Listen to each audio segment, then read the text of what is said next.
Border Gavaskar ట్రోఫీలో తొలి టెస్టుకు సమయం దగ్గర పడుతుంది. శుక్రవారం ఉదయం భారత్ ఆస్ట్రేలియా మధ్య పెర్త్ వేదికగా టెస్టు సమరం మొదలవనుంది.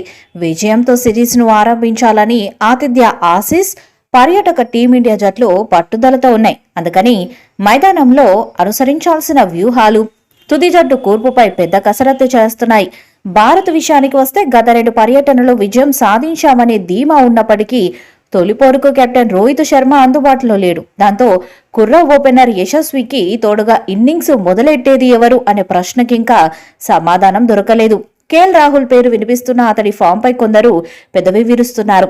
ఈ నేపథ్యంలో భారత మాజీ ఆటగాడు, ప్రస్తుతం కామెంటేటర్గా ఉన్న సంజయ్ మంజ్రేకర్ తుది జట్టును అంచనా వేశాడు. పెర్త్లో తొలి టెస్టు అంటేనే 2020లో 36 పరుగులకే ఆలౌట్ అయిన భయం భారత క్రికెటర్లను, అభిమానులను వెంటాడటం ఖాయం.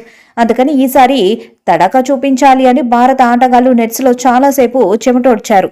తుది జట్టు కూర్పు విషయానికి వస్తే ఆస్ట్రేలియా గడ్డపై తొలిసారి ఆడుతున్న యశస్వి జైస్వాల్కు జతగా రంజీ వీరుడు అభిమన్యు ఈశ్వరన్ను పంపాలని సంజయ్ మంజ్రేకర్ అభిప్రాయపడుతున్నాడు. దేశవాళీలో శతకాలతో విరుచుకుపడుతున్న అభిమన్యు భారీ ఇన్నింగ్స్ ఆడగల దిట్ట అని అతడి ఆలోచన. ఇక 3 స్థానంలో విరాట్ కోహ్లీ బదులు యువ కిరీటం ధ్రువ్ జురెల్ను సంజయ్ ఎంపిక చేశాడు.